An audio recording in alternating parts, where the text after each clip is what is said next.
Every single man aboard was dead, mouths frozen open, eyes locked wide on something no living person could see, and before anyone could find out what killed them, the ship sank, the records vanished, and they made sure the world forgot this ever happened. Somewhere in the Strait of Malacca, in the late 1940s, two American merchant vessels picked up a distress signal unlike anything their radio operators had ever heard. The transmission came in fragmented bursts of Morse code. It read, "All officers, including captain, are dead, lying in chart room and on bridge. Possibly whole crew dead." Then after a pause that survivors would describe as deeply wrong in tone, came two final words in plain text, "I die." Then silence. Pure, total silence. The ships that received that call were the Silver Star and the City of Baltimore. Both confirmed the transmission independently. Both locked onto the signal and moved toward its source. What they found when they boarded the vessel now known as the SS Ourang Medan would become one of the most disturbing maritime discoveries of the 20th century. And yet, officially, it never happened.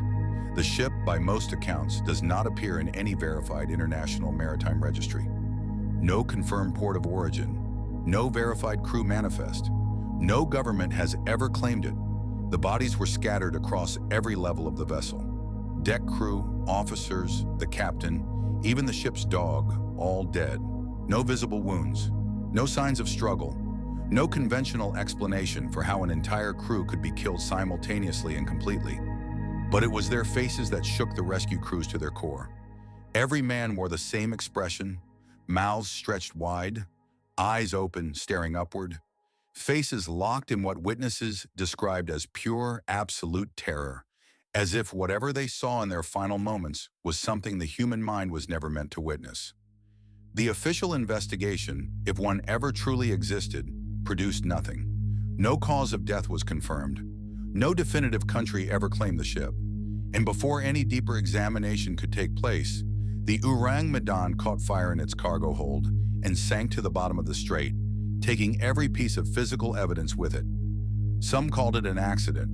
Others noted the timing was far too convenient, because when a ship full of mysteriously dead men disappears beneath the ocean before anyone can ask the right questions, you have to wonder who benefited from that silence and who had the reach to scrub a vessel from the record of history itself.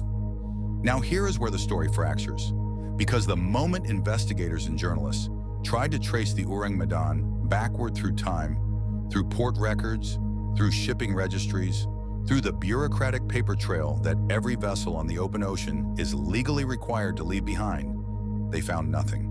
Not a gap, not a redaction, nothing. The Dutch East Indies maintained meticulous colonial shipping records throughout the 1940s. Every registered vessel, every cargo manifest, every crew roster was documented. The Ourang Medan appears in none of them. They had either scrubbed it clean or it had never been permitted to exist on paper in the first place. Both possibilities are deeply disturbing. The distress signal itself adds another layer of dread that most mainstream accounts quietly skip over. The SOS was intercepted by multiple ships in the region, and the transmissions were unusual. Beyond the clinical description of the dead crew, beyond the chilling final message, "I die," the signal itself was reportedly irregular in frequency and pattern.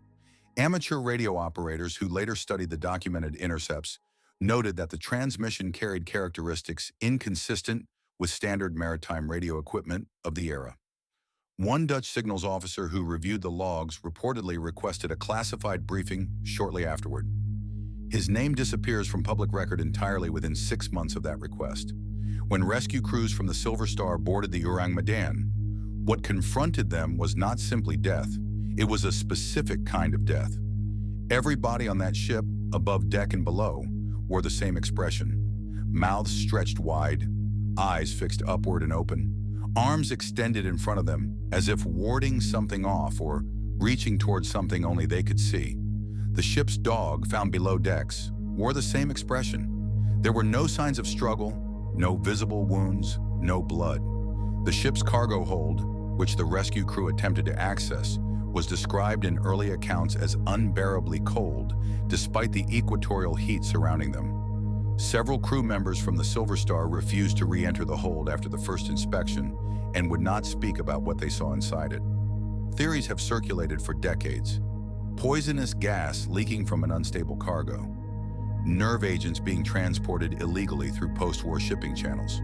Infrasound waves generated by mechanical failure, creating mass neurological terror. Some researchers who specialize in Cold War-era chemical weapons programs have pointed out that the described death posture, the facial expression, the simultaneous nature of the deaths, bears a striking resemblance to documented effects of certain organophosphate compounds that were being quietly tested and transported by multiple governments during precisely this period. The Dutch, the British, and the Americans all had active programs. None of them have ever commented on the Ourang Medan. Not once. Not a denial, not a dismissal. Silence so complete it sounds like a policy. Then the ship burned. Before any formal investigation could be conducted, before any authority could board and document the scene, the Ourang Medan erupted in fire from somewhere deep within the cargo hold and sank. The Silver Star crew barely escaped. The fire moved with a speed that maritime fire investigators, when the incident was later described to them informally, found inconsistent with any standard shipboard cargo. One historian working from recovered Dutch colonial archives in the 1990s found a single internal memo referencing a vessel in the Straits of Malacca that had been carrying, quote, materials requiring deniability. The memo is dated within the same window as every known account of the Ourang Medan. The document was declassified by accident. They have since reclassified it. So here is what they buried. The Ourang Medan did not vanish because the ocean swallowed it. It vanished because someone needed it to vanish. Researchers who have dug deepest into this case keep hitting the same wall, a systematic absence where records should be.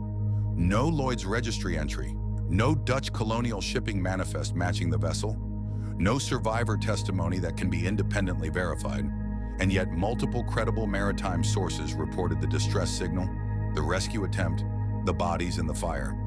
That kind of corroboration does not emerge from nothing.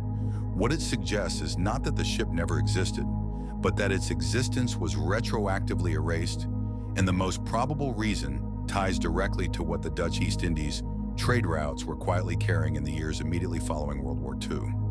Captured Japanese chemical and biological weapon stockpiles were being moved through those waters. Nerve agents, experimental compounds, materials that Allied powers wanted relocated without documentation, without oversight, and without witnesses. The Ourang Medan may have been one of those vessels, and if the cargo failed, if something leaked or destabilized in that cargo hold, every man on deck would have died exactly as described. Mouths open, eyes fixed, terror without a wound. Why does it matter now? Because the pattern did not stop with this ship. The deliberate erasure of inconvenient maritime incidents, the reclassification of cargo manifests, the silencing of witnesses through institutional pressure or simple bureaucratic burial. These are not artifacts of a more secretive era. They are tools still in use. When a government or a corporation needs something to not exist, they do not destroy evidence in fire. They destroy it in paperwork. They remove the entry. They let the archive go quiet. The Ourang Medan is a case study in how thoroughly they can make something real become officially impossible. 30 men died in the Strait of Malacca under circumstances that would have demanded a full international investigation. Instead, there is nothing. No inquiry, no report, no acknowledgement. Just a ship that burned and sank before anyone could ask the right questions, and a story that was allowed to drift into folklore precisely because folklore is easier to dismiss than evidence. What you do with that is your choice. But understand this, the bodies were real. The distress call was real. The fear on those men's faces was real. Someone decided that was not enough to warrant a record. And the fact that you are only hearing about this on a channel called What They Buried should tell you everything about where the truth tends to end up. If you have a theory about what killed the crew of the Ourang Medan, drop it in the comments right now, because this community has cracked patterns that researchers missed for decades. Subscribe if you are not already, because next week we go somewhere even they did not expect us to find. And if there is a story you think they have buried deep enough that no one will touch it, tell us in the comments. We will dig.